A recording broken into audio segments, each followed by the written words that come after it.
Before Elon Musk took over Twitter and turned it into X, the site was driving so-called progressive ideas very hard in Western countries, especially the Great Awakening, the transgender movement, and the Black Lives Matter movement, and the protests and riots that resulted from it. So says Ed West, a British social commentator and writer, in an article for his Substack in The Spectator magazine this week. West explains that this was because Twitter users came from a very specific socially radical section of society.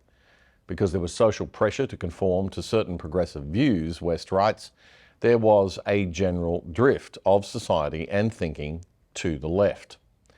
The organisation itself and its employees had a progressive tilt, and its system of moderation was clearly run in a partial way, in particular with users being banned for pointing out biological facts.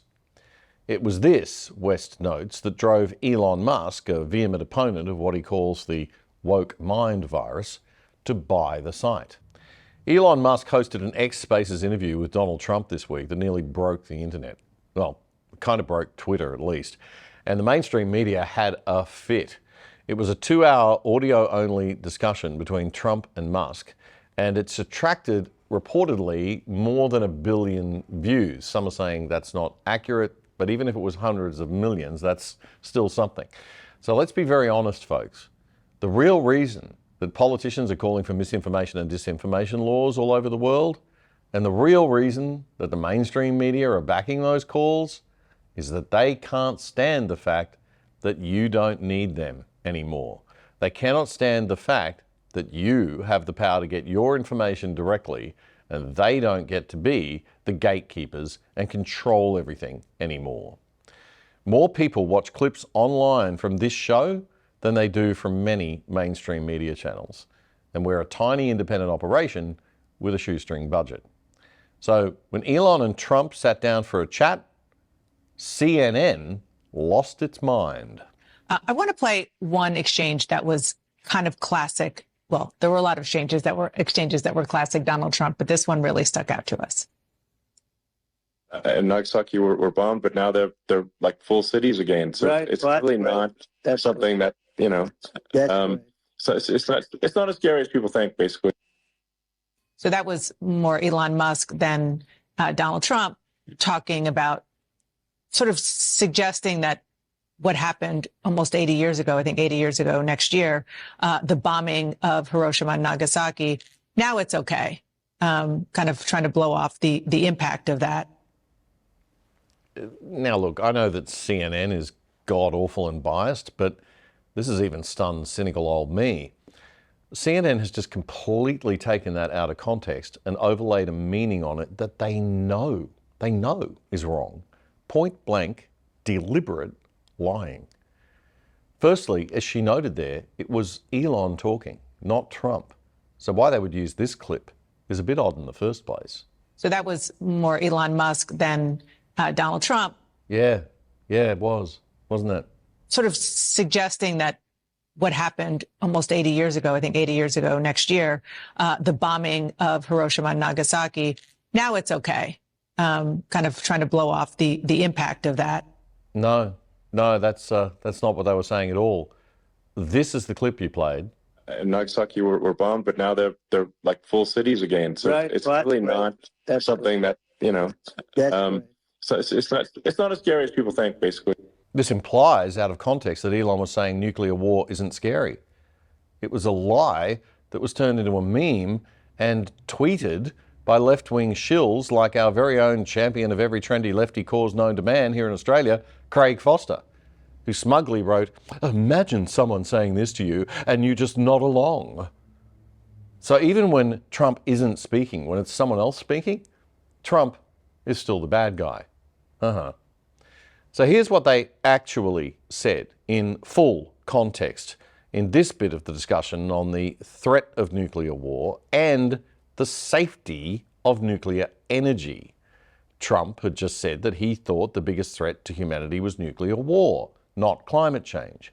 And he said everything had to be done to reduce conflicts and avoid World War III. He said America needs a strong president who can sit down with world leaders and negotiate peace and nuclear non-proliferation.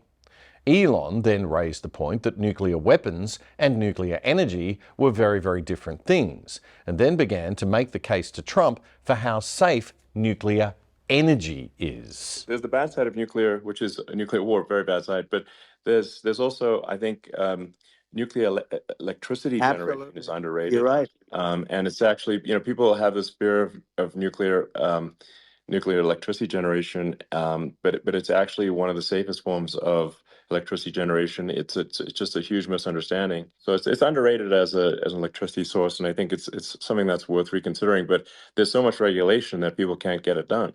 So like after Fukushima happened in Japan, like people were asking me in California, are we worried about like a nuclear cloud coming from Japan? I'm like, no, that's crazy. It's not even dangerous in Fukushima. I actually flew there and ate locally grown vegetables on TV to prove it. And I donated a solar water treatment, a solar powered system for a water treatment plant. And yeah, but you haven't been feeling so well lately, and I'm worried about it. No, but I mean, I'm only kidding. It's fine, It's like Hiroshima and Nagasaki were bombed, but now they're like full cities again. So right, it's really not something that That's right. So CNN just point blank lied. Point blank, deliberately lied to their audience again. Unreal. Other coverage on CNN made fun of the technical glitch at the start of the event, caused by so many people logging on, a point that CNN just conveniently left out of their mockery. With 40 minutes of silence and then a bropocalypse of politics, no matter how you frame it or what caused the glitch, what was finally said between Donald Trump and Elon Musk at last night's Big X event can largely be defined as a rant filled with familiar lies and lines of attack. Right. Lies. Okay. Then they proceeded to play clips from the discussion that expressed opinions, not lies. But the left have trouble telling the difference between misinformation and opinions that disagree with their opinions. They think they're the same thing, which is why we never want them controlling censorship. And didn't you love the little sexist dig at men, calling it a bro-apocalypse of politics? Oh, so funny. Was that a microaggression? Ouch. Meanwhile, over at Channel 10's American parent company, Paramount CBS, it was, just as you'd expect, as biased as any episode of The Project. Listen both to what they say and the way they say it. Donald Trump is working to grab attention back from Kamala Harris. He will hold 2 campaign stops in battleground states later this week after failing to land any significant rhetorical punches against Harris during a rambling 2-hour interview with Elon Musk. What listeners did get was a 40-minute technical delay and an earful of talking points from the former president on immigration, foreign dictators, and the economy. Meanwhile, Democratic vice presidential nominee Tim Walz is on the trail solo for the first time, pushing for union votes while defending his military record. Donald Trump, bad, bad, bad. Meanwhile, Kamala's running mate, good, good, good. It's pathetic. A look at the data on who watched the X discussion helps make clear why they are freaking out in the Democrat-leaning mainstream media in the US. Almost half of those who tuned in to the Musk-Trump discussion were female. That is unusual on X and especially on YouTube, where conservative content is concerned. Women don't seem to tune in as much as men. But what must be terrifying the Democrats even more is that 70% of those who tuned in were aged between 25 and 34. If Trump gets just a little more of the youth vote, the black vote or the female vote, the Democrats are toast. Maybe the Democrats should listen to this wise TikTok elder, Dr. Dee Curtis. Her comment on the discussion was shared widely across social media and amplified by other prominent African-American commentators like the Hodge twins. And her point is excellent. When I got on X this morning, I saw all of these negative headlines from our media about how bad the interview was. Instead of the Democrat Party constantly bashing Donald Trump, you know what they need to do? This is what I say to them. You say the same things. You address the same issues. You address inflation. You address the war. You address freedom of speech that you guys are trying so hard to remove from everyone.